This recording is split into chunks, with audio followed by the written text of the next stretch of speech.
And welcome to the Rob Call Bottom Up Show, sponsored by opednews.com, available on Pacifica Radio and Progressive Radio Network, iTunes and Stitcher and SoundCloud.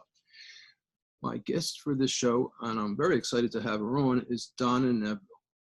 She's a community psychologist and educator. She's the coordinator of Parceo, P-A-R-C-E-O, a participatory research center and a longtime organizer against Islamophobia and anti-Arab racism, for justice in Palestine and for justice in public education. And I think I read that without the right commas in the right places.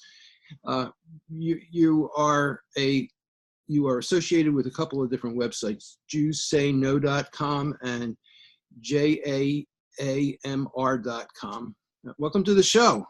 Thank you so much. Great to have you here. I need you. So what is JAAMR.com? Jews Against Anti-Muslim Racism. Okay. So I invited you on because you wrote an article titled "The Dangers of Conflating Anti-Zionism with Anti-Semitism." And this is something that I see happening more and more. I think it's really dangerous. I think it's dishonest. I think it's fake. I don't know if it's fake news, but it's fake. And so I was hoping you would talk about it and address it and talk about the article that it titled and the problem with it. Great. Yeah, I think the conflation of anti-Zionism and anti-Semitism is a serious problem. The piece that you're referring to, I wrote in response to an editor at the Forward who she began by talking about intersectionality and how it's failed Jews. And she from there went on to talk about how anti-Zionism could also be insensitive. She conflates anti-Zionism with insensitivity to Jews and being anti-Semitic. And I think that it's a very problematic framing. And for one, in this piece, she talks about, again, that intersectionality has failed Jews. And that just makes absolutely no sense. And first of all, intersectionality doesn't fail any group. And again, she's not the only one who's doing this now. It's really a distortion of a very, a critical concept. And as many... What is intersectionality exactly for the listeners? Well, it's a lens through which to understand and analyze multiple dimensions of power.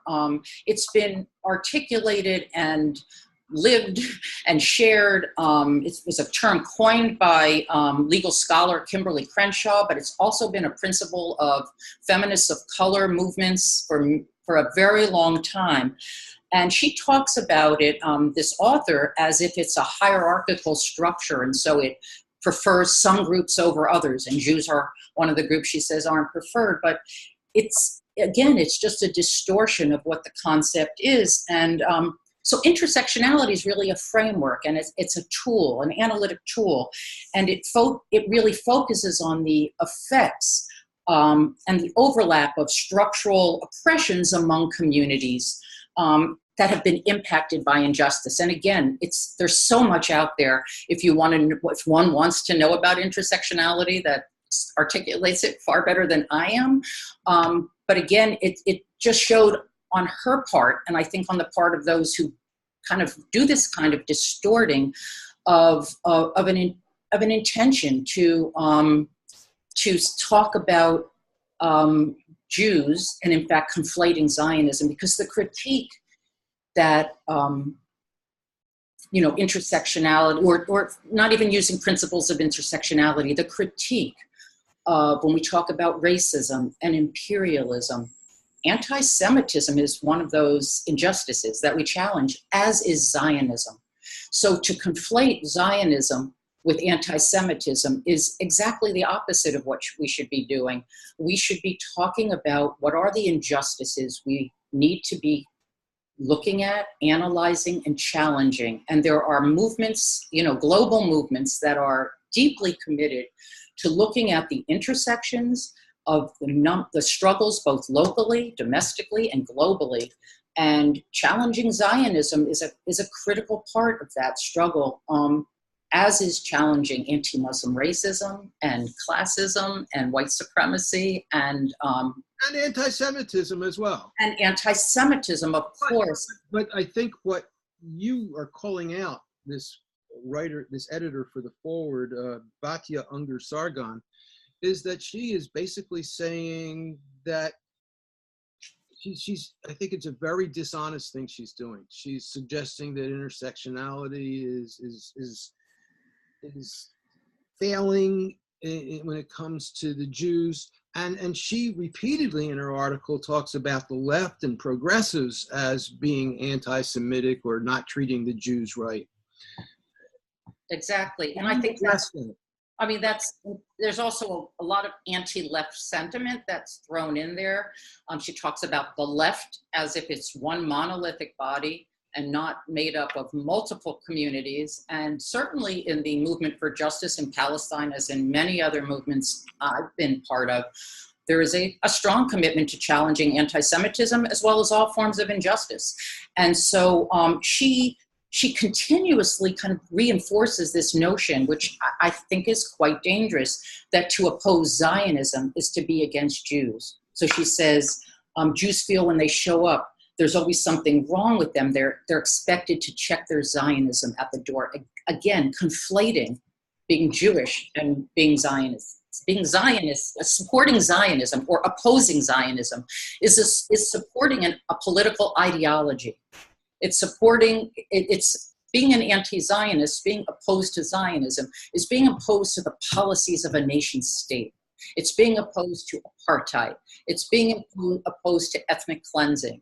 It's being opposed to one group being privileged over all others. And opposed to colonization. And opposed to colonization and land theft. And so, one could go on. And I think as somebody who has grown up deeply connected to being Jewish. And, I was always taught that never again, which I took very seriously, meant never again for anybody. And so I also find it deeply insulting. Worst of all, of course, it's the impact it has on the Palestinian movement for justice and on Palestinians. At the same time, I find it very harmful and insulting to real concern about real anti-Semitism. And I think that's part of the Hasbara, the Israeli propaganda techniques that have been in place for quite some time and are just becoming more and more visible, which is that anybody who criticizes Israel is criticizing Jews in their mind. And so if you criticize Israel, you're anti-Semitic. Now, I want to be clear. I do not believe that this editor of the forward is in any way the same as the Israeli government policies. I've read things that she's written that have been opposed to them. But in this way, the conflation of anti-Semitism and anti-Zionism, I think it crosses a lot of different political views in the Zionist, from right-wing to progressive Zionism. And I think that it's something that, there's a sense of like, well, if I say this, then I'm not anti-Semitic, but if I support, for example, boycott against Israel, then one is anti-Semitic. And I think that's just got to stop. And we've got to take a step back to really understand that this is, what Israel is doing needs to be critiqued in very serious ways. And the creation of Israel happened at the expense of 750,000 Palestinians who were pushed out of their homes and their land. That's the flip side of Zionism. That's the consequences of Zionism. It's not about being anti-Semitic. It's about being pro-justice. It's about being pro-real equality, equal rights for all. It's not against a people. It's really for justice to say that one is opposing the policies of Israel and the essence of what Zionism became in reality. Because one can have a theoretical notion, but what happened? What was the consequences of Zionism? It was the dispossession of a people who've been fighting for freedom. And yet your talk, what you're saying right now, is in many circles being characterized as anti-Semitic. Yes, and it's appalling, but much more than the impact on me as a white Jew is the impact, the pernicious impact of these attacks on Palestinians, on people of color, on Jews of color, on others who are really being targeted and vilified. And I mean, I don't like it either. I don't like that organizations I'm part of are being vilified, but it's the real attacks are, against those like courageous people all across the country and the globe who are standing up for Palestinian rights and Palestinian justice and are being demonized, vilified, character assassinations. And the accusation is that they're anti-Semitic. It's shame. I mean, it's beyond shameful. It's not even a strong enough word. And so that's why I think all of us. Point, using the word shameful, I think it's appropriate to bring up the ADL, the Anti-Defamation League, which I used to think was a good organization doing good work to defend people. But it has become a tool of Israel and Netanyahu. And I think it has become a dangerous force in America right now. I mean, the Anti-Defamation League has a long history of doing not very good things, of not really being a civil rights organization. I mean, it's really, for example, fueled Islamophobia for decades. One of the issues I'm particularly interested in is the way the communities I'm part of, Jewish communities, have promoted and fueled Islamophobia. And while people can sometimes claim, or groups claim, to speak out against Islamophobia, they also, or hate crimes, or individual acts of Islamophobia, they're also promoting Islamophobia in structural Islamophobia, state-sponsored Islamophobia. And the ADL has, been responsible for surveillance, for monitoring groups, for smear campaigns, and there's a lot written about it. Right now, there's a new website that, let me see if I can find it. It's called droptheadl.wordpress.com.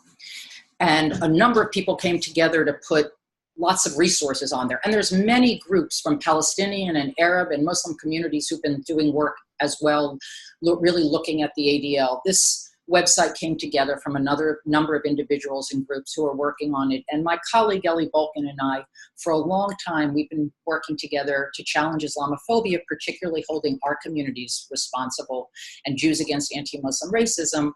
Ellie and I developed as a resource to be an accountable partner in the larger movement led by Muslim and other impacted groups against anti-Arab, anti-Muslim racism. And we've really looked carefully at the ADL. And it's a long history, and they haven't really had a commitment to fighting, to challenging anti-Muslim surveillance and violence. For example, the police in New York City, there has been, there was long exposés of the surveillance of the Muslim community by New York City police. ADL never spoke out against it, never once. I learned not too long ago that just after the murder of Michael Brown, the ADL honored the St. Louis Police Department. Oh. And so I think it was a year after his murder. And then, of course, we know that the ADL often puts its concern and commitment to Israel and Israel's policies above its concern for human rights. So, they supported the move of the embassy to Jerusalem. And they blamed an article to the new head of the ADL and his attending the move and the celebration of the move. Right, Jonathan Greenblatt. And some have said, well, there's a new head now. Doesn't that make a difference? But they haven't come out and said it's horrifying what we did for so many years and continue to do that. We've targeted Muslim activists, pro-Palestine activists and Palestinians, Black communities, those who are supporters of Palestine. Like, they've never come out. They want to have a different, era. Then you come out and you talk about what you've done and how you're going to be different. And that hasn't happened. So I think that they're a very important group to be, and certainly I feel that it's important for those of us who claim to be really committed to challenging Islamophobia to be making sure that we hold our institutions accountable. I mean, that's part of the work that we can do. You know, I always feel like our responsibility, at least for me, as whether it's Jews Against Anti-Muslim Racism or our work for justice in Palestine and Jews Say No, is to really be principled partners in the broader movement, and at the same time to hold our communities accountable to challenging injustice and perpetuating the racism or other forms of injustice that we're doing. And I don't know if this is a moment, but I just would like to, if it's okay with you, just to take a moment to honor the life of Melanie K. Kantrowitz, who recently passed away, because Melanie embodied a Jewish radical activist who was committed to challenging white supremacy and racism and anti-Semitism and misogyny and classism, I mean, all forms of injustice. And she, through her writing, her activism, her organizing, her beautiful, she was a poet and an essayist. She just inspired me and so many of us to really be principled and to speak out as much as we could with honesty and integrity. And so I just wanted to, I felt like being on the show today, I wanted to make sure to honor Melanie K. Kantrowitz, because she deserves all the honor one could ever. Okay, you've done it. Is there a website where people can find out about her? Well, if you look, so she was the first director of Jews for Racial and Economic Justice, and a number of us who are our founding group, we hired her as she was our dream person for the candidate. We never thought that we would be able to have her, but she accepted the position and just did an incredible job building JFRIJ. And so if you go to their website, you'll be able to see, you know, I think there's going to be some of us wrote a piece about her, and it's going to be on their website if it's not already. Okay. But it's Melanie K with a / Kantrowitz, Kantrowitz. And I think anyone who reads any of her writings will recognize that what the issues we're talking about today, so many of the issues that those of us who are involved with radical Jewish politics and within the radical Jewish communities, that Melanie was like out there speaking and writing about them way back. All right, so you've brought up radical Jewish politics a couple times now. What does that cover? Yeah, and it's different for lots of different people. You know what I mean? It's one of those. I think for me, it's that.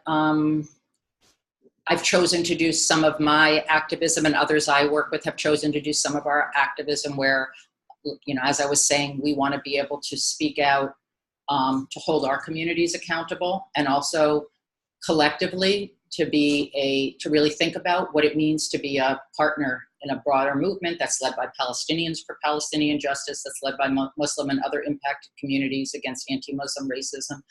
To be partners to the movement for Black Lives and other organizing for racial justice and immigrant rights. And so I guess, but there are lots of different, as with all communities, there's different radical Jewish communities. For me, it means Palestine is a central part of that.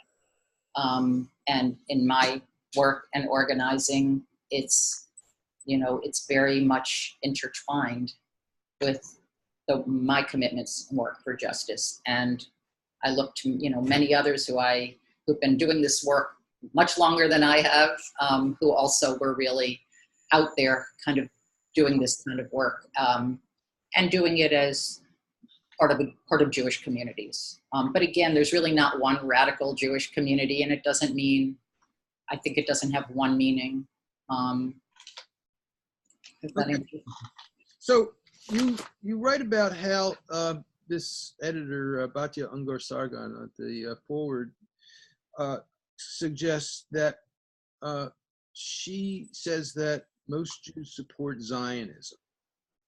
And if you leave Zionism from social justice, that's a problem. But you say that really that's not true, and that may actually be the opposite. Do most Jews support Zionism, and what do we know about that?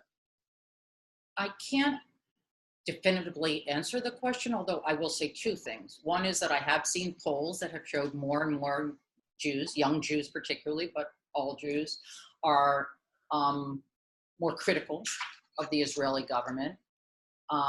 That's one thing. I will say that organizations I've been part of, like Jewish Voice for Peace, are growing dramatically. Dramatically.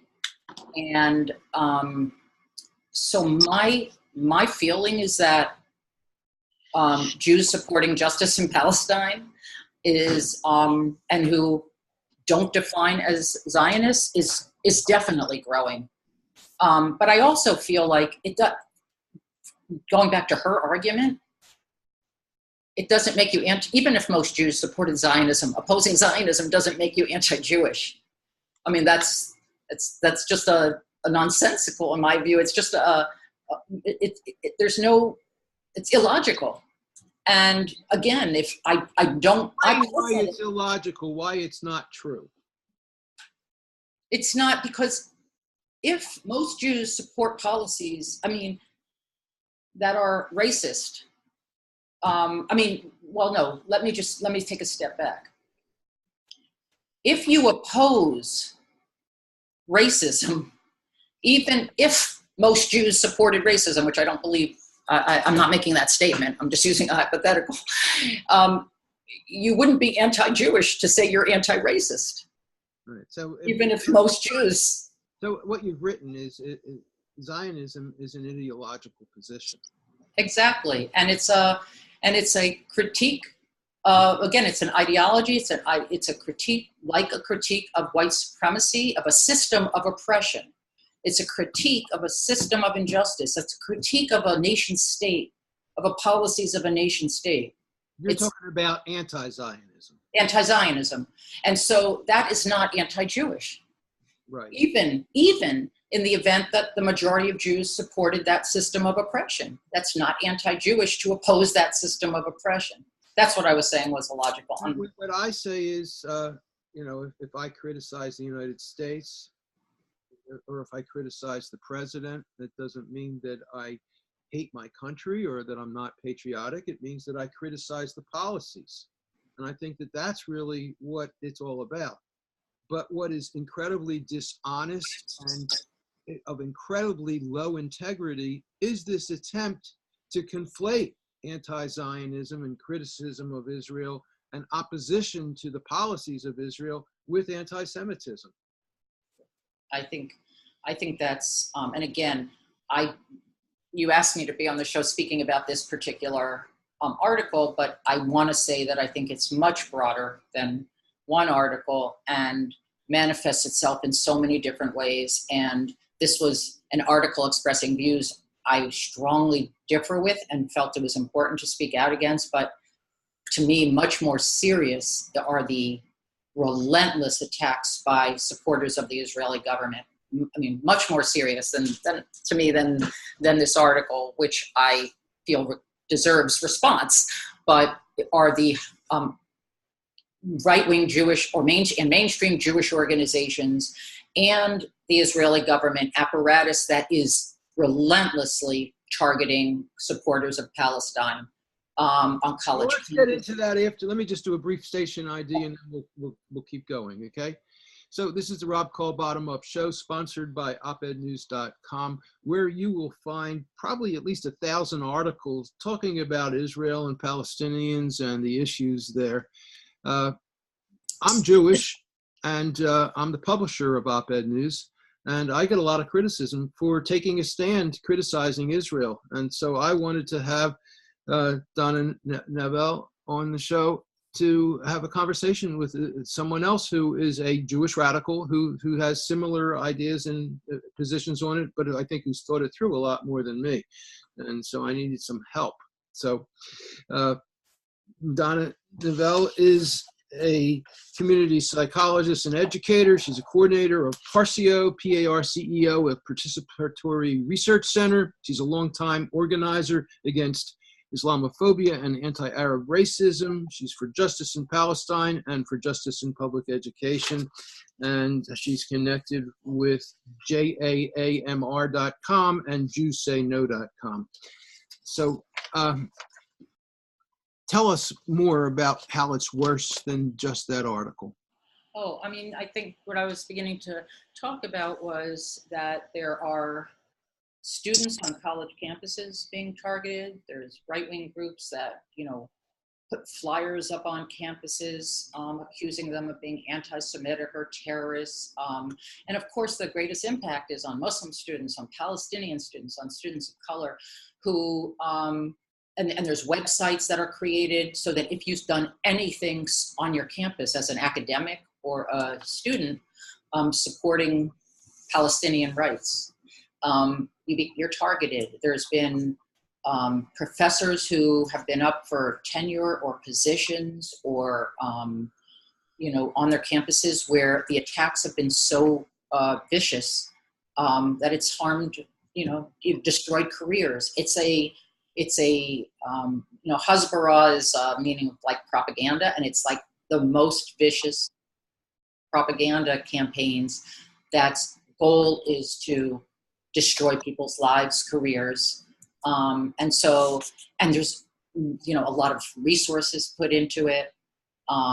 It's many organizations are put into it. And so I think we all have to be very, very, very careful about, kind of looking at how that gets promoted and who's promoting it. At the same time, I want to say that as this is going on, I think the movement for justice in Palestine is growing by leaps and bounds. The movement for boycott, divestment, and sanctions, which is a global movement, Well, let's just talk about the BDI right now, because that is really come up, and there is effort to introduce legislation and laws about it.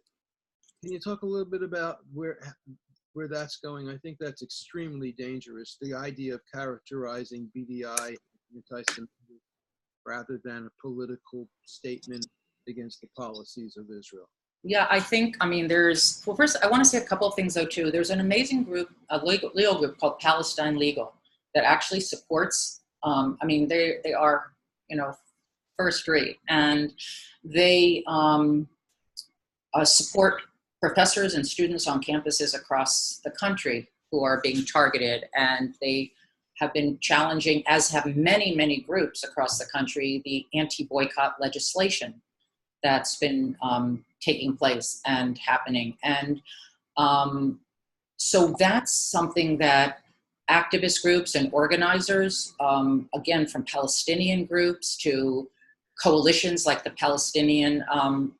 U.S. Campaign for Palestinian Rights, which is a coalition of lots of groups for justice in Palestine. And I also want to say that in terms of, trying to get our voices, the voices of who's speaking out, calling out for justice and kind of calling this out for what it is in the media, there's Electronic Intifada, which covers it beautifully. There's Mondoweiss, which covers the issues beautifully. And I think I mention these groups, and there are many more, and these places to go get news, because I think that's one of the things that we've taken seriously, is to really try to amplify the voices of those who are speaking out from Palestine about what's really happening, who are challenging these attacks in the United States. And the attacks are real, and I don't mean to minimize them.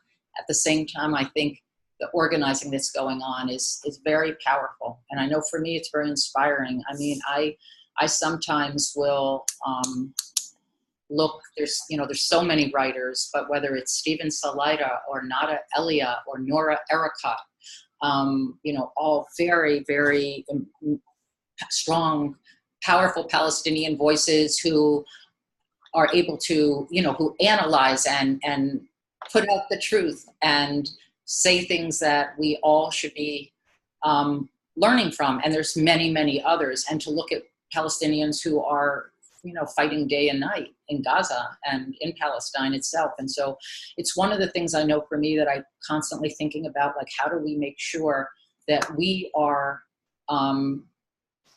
in our communities really honoring those voices and the experience of those who are impacted day to day. And it's happening here, and of course it's happening, in a very, very, very serious way in Palestine as the Israeli government continues to feel. Palestine recently, with all the shootings, killing journalists and innocent people, it's criminal. You have a prison in Gaza. You have Israel totally controlling it. They make like they're independent people, but independent people are not restricted and controlled the way Israel controls those people. And for Israel to shoot at them, it's like shooting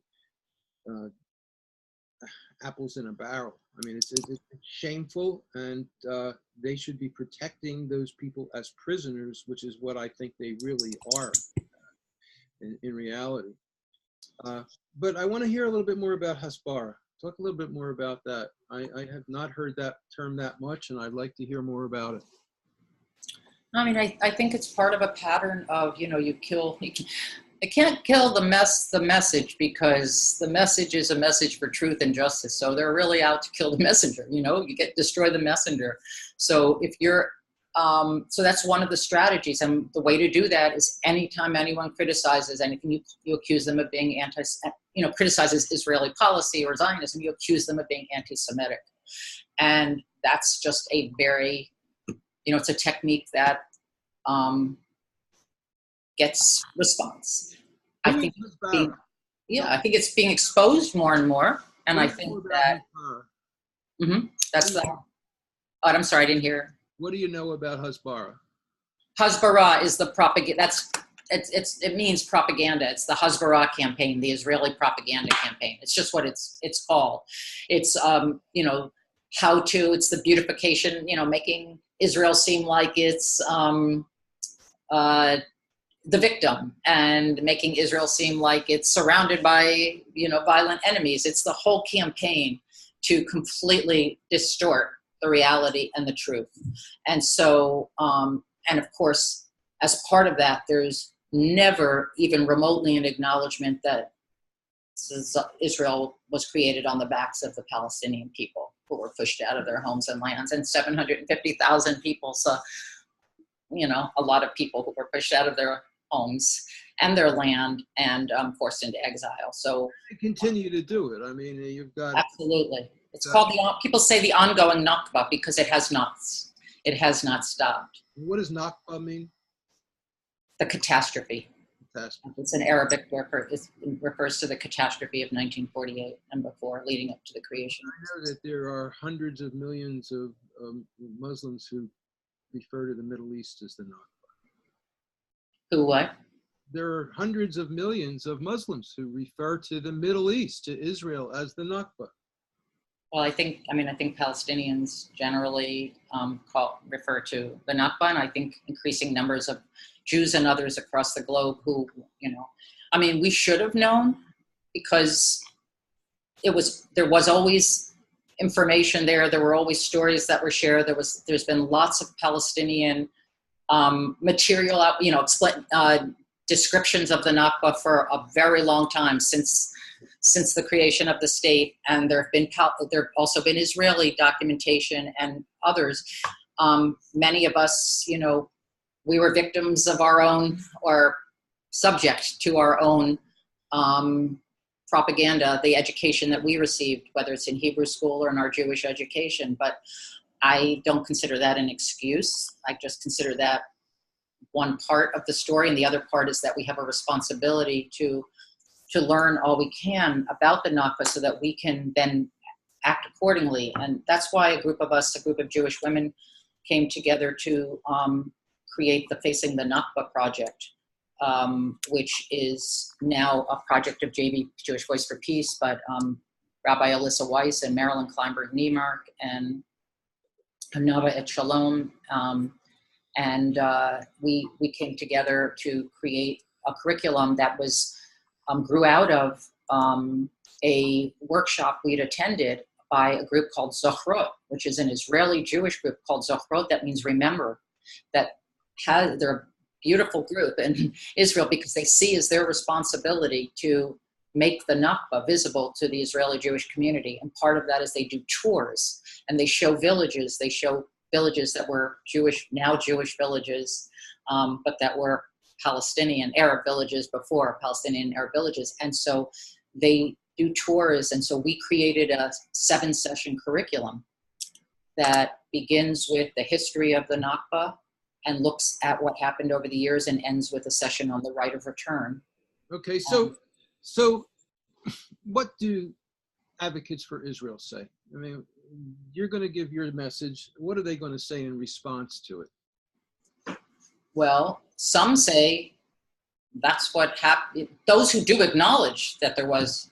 I'm not talking about the ones who acknowledge. I'm talking about the propagandists. The ones Well, who are out even there, some of the propagandists. the message that Israel is doing nothing wrong. Israel just defends itself. There are terrorists out there against Israel, so we have a right to do everything we do to protect ourselves.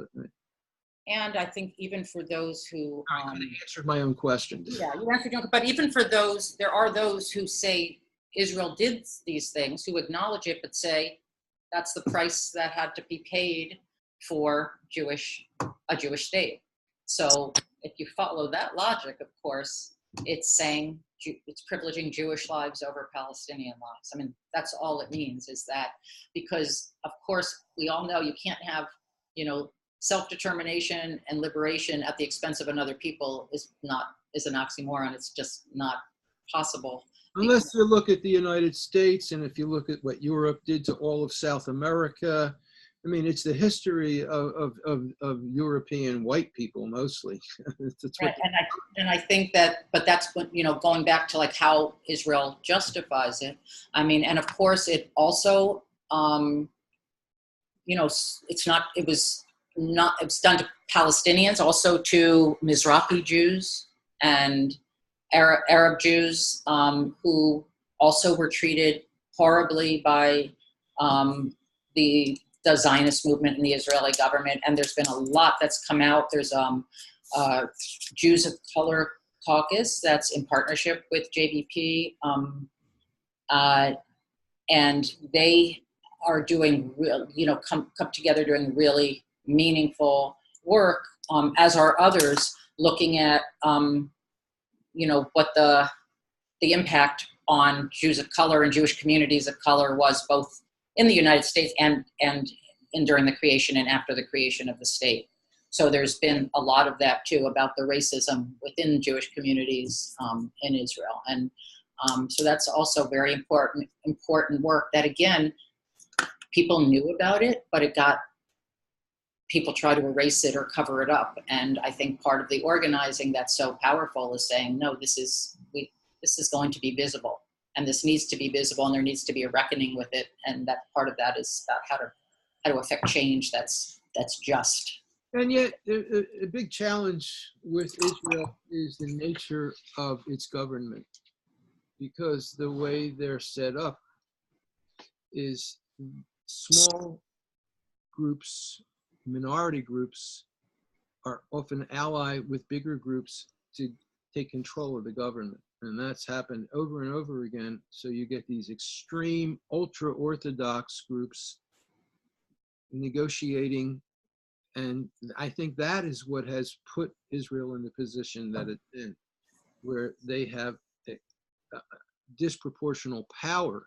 I don't see, given the nature of their government, how that's going to change unless something really massive happens. But to me, I see Israel attempting to influence the elections in the United States in a huge way.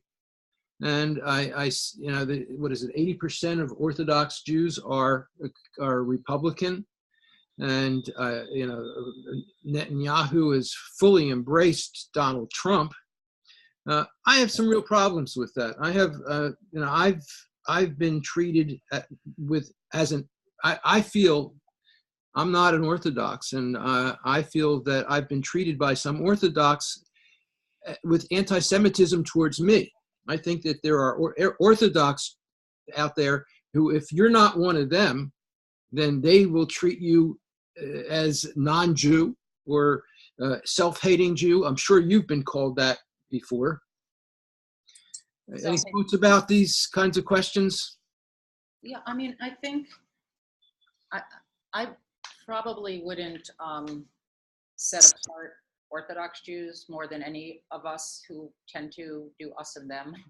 And I just feel like, you know, I often will look at the communities I'm part of too, and how we kind of create these frameworks that are really ultra Orthodox.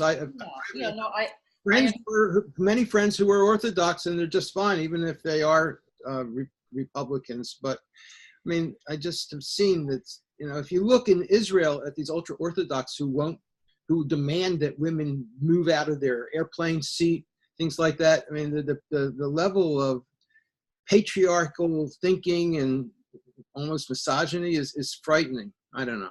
Yeah, I think for me, I think there's a lot of misogyny and racism among many who will call themselves secular Jews as well. I mean, I just think that even in terms of like the patriarchy I mean, I happen to have grown up in and out of all sorts of different kinds of Jewish settings, from Reform, Conservative, Orthodox, Reconstructionist, secular, you know, lots of different kinds of things. And I have to say that I find it hard to say one group versus another. I found in all of those settings, people committed to justice and a great deal of racism, a great deal of misogyny.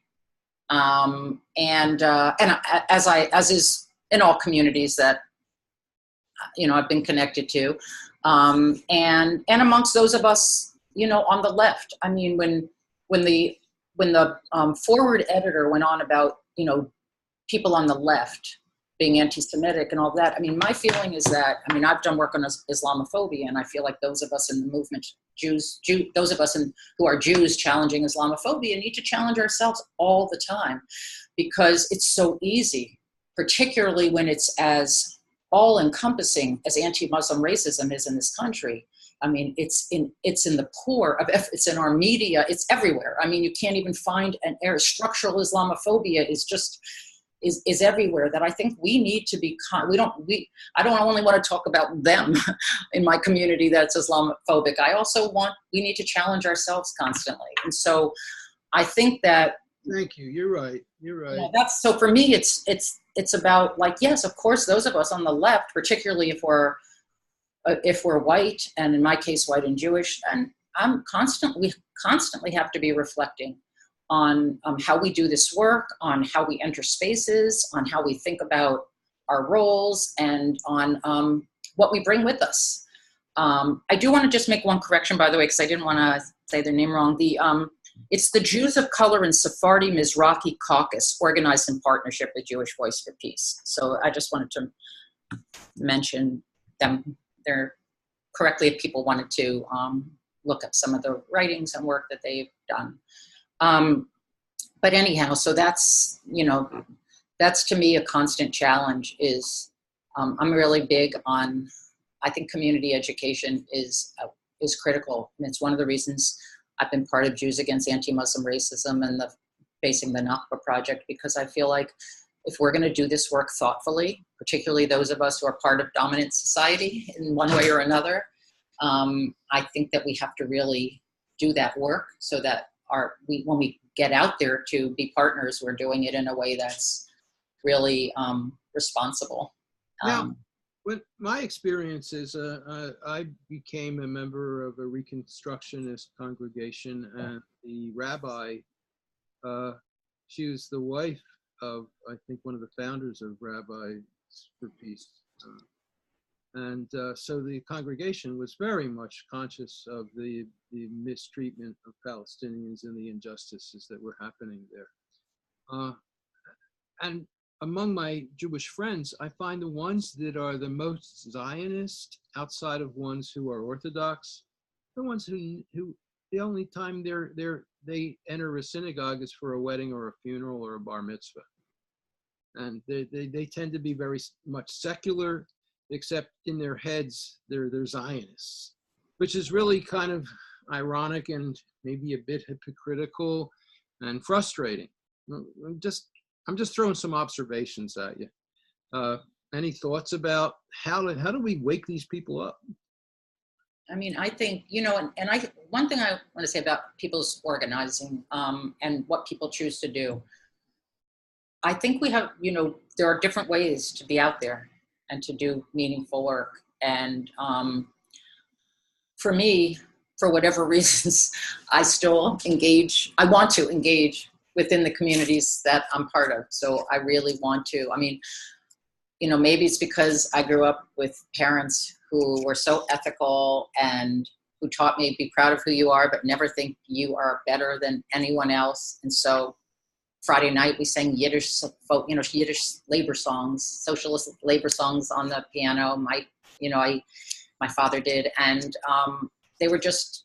My mom taught Jewish literature, but they were, they didn't just tell us to stand for justice. They lived their lives that way. So I grew up with parents who treated people respectfully in every way I ever saw them. And so I think for me, I just, I want to do work as part of my communities. And I also want to be part of the broader movements. But, again, I was saying in terms of community education, I think for responding to what you're talking about, I'm interested in entering spaces that, I don't want to go into spaces where people are going to immediately start throwing things or be, really fascistic spaces. But there's lots of spaces that I feel that I like to engage with. And so that's, one way I do it. Others don't want to do that.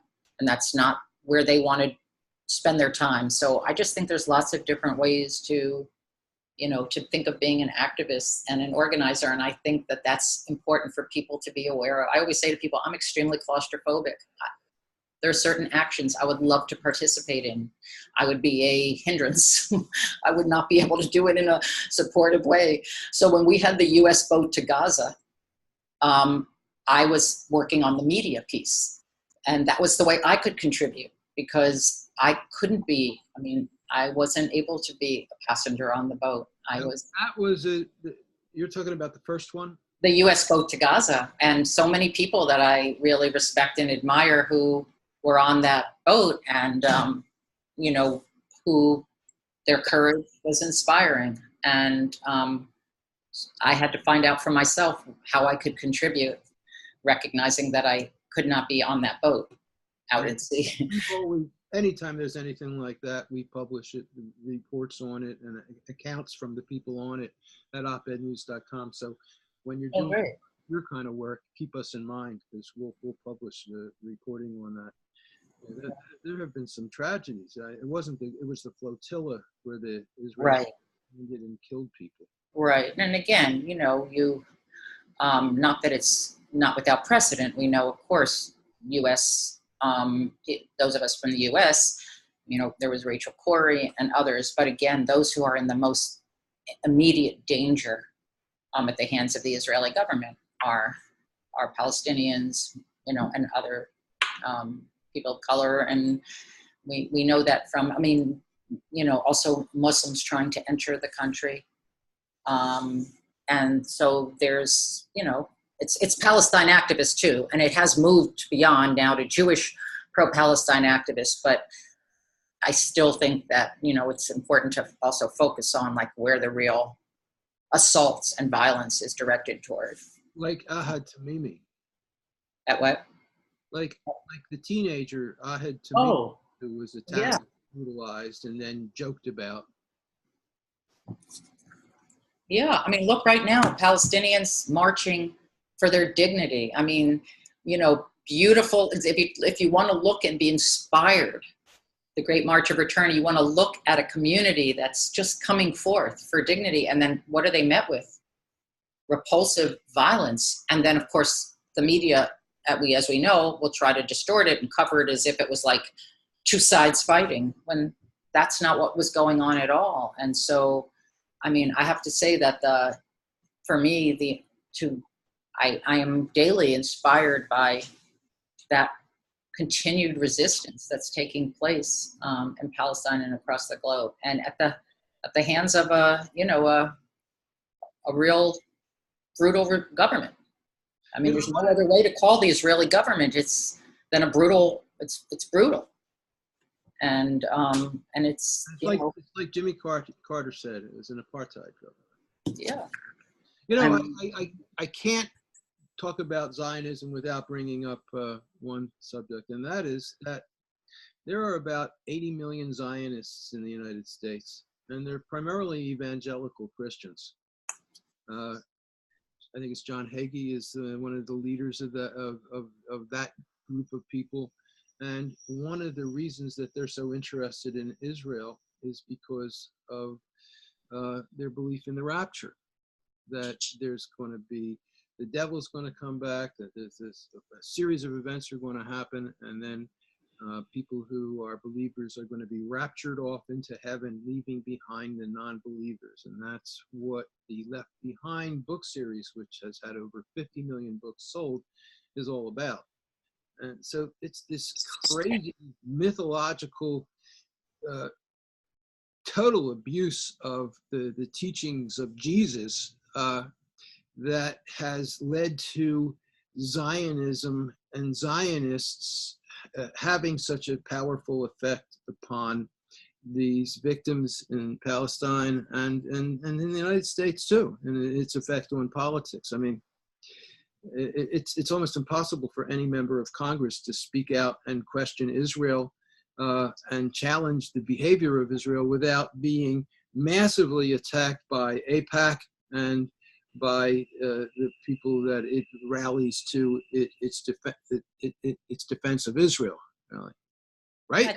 I think the Christian Zionism is a real issue. I mean, where I'm speaking more broadly about Zionism, I think it's very important to include that. I was speaking more about the communities I'm part of and the Zionism within Jewish communities, but of course, Christian Zionism and Zionism in that way is something that's quite pervasive, and we see it in lots of different ways. I also, wanted to just say, I mean, sort of apropos more broadly a little bit, that to see the way that Islamophobia and pro-Israel politics intersect is something that is also worth looking at, because that happens a lot. And again, my colleague Ellie Bulkin and I've done some work following the funding to look at how the support for Islamophobia and support for the Israeli settlement project and other right-wing projects in Israel, how they intersect. So I think that as we're, again, it's part of a lot of making these connections and looking at that, but I think that there's a lot of work also in that regard going on. Talk about it. Talk a little bit about the connection. Talk a little bit about that connection. Well, it's part of the same framing, the clash of civilization and Muslims as the enemy. And, if we look at the extent of how the U.S. has bombed Muslim majority countries and the way that Israel's talked about as sort of the civilized nation, in the Middle East. And it's a lot of the same framing. And again, when we followed the funding, we saw that there's a lot of the same funders who are funding Islamophobia in the U.S. are also funding the Israeli settlement projects and other kinds of things. And also a lot of the Islamophobia, when groups won't oppose certain things, like structural Islamophobia. So while they may say, yes, I don't like, somebody being treated a particular way on the street because they're Muslim, which of course they should oppose, at least thankfully they oppose that. But then when it comes to U.S. policies that are supporting Israel, or U.S. policies that are targeting Muslims, that's where they won't speak out in the same way. And that's where I think if you look carefully, and people could read some of the articles on the ADL, it shows where their limitations have been in challenging Islamophobia. And it's also the good Muslim, bad Muslim paradigm. And that Mahmoud Mamdani really is the one who highlighted it, but it's like, there are those Muslims, you're considered good, and part of that good is that you don't criticize Israel. There's many, again, that's part of that Islamophobic framing of who's a good Muslim and who's a bad Muslim. So it's tied up with the connection to Israel as well. So, I mean, there's a lot more to say about that, but I think it's, there's a lot of people, again, from Muslim and other communities just highlighting these issues in really critical ways. And I think that recently we did a webinar, Jews Against Anti-Muslim Racism, with Mansour Chima, who's in North Carolina, and who does amazing work with Project South and other groups, and Leslie Williams, who's part of Jewish Voice for Peace in Chicago and works with the Network Against Islamophobia, and to really look at, it's actually on our website. There's which website? On Jews Against Anti-Muslim Racism. There's a place on the website that has an audio and video of the webinar that talks about, I think it's called, I can't remember the exact name, but it's like Challenging Islamophobia, Israeli Apartheid, White Supremacy, but it shows the connections among them all. Who are some of the money people behind this combination of anti-Muslim and pro-Israel messaging?